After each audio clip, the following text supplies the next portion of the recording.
Alright, Patrick, here's your 363 small block Ford. Your description of this combination got AFR heads on it.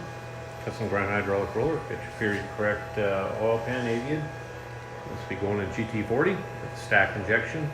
Going to make a run. See what she does. Stay tuned.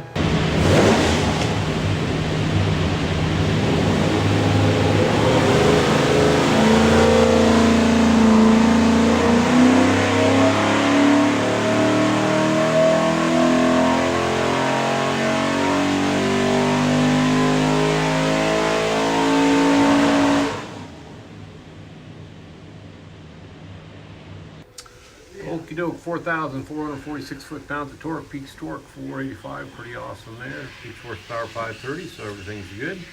Do now pull pipes back, make sure it's going to clean for you. I'll show you a couple other things. Treat your engine, find this thing that looks like a credit card, USB card full of technical information, engine build spec, style, video, stuff of that nature.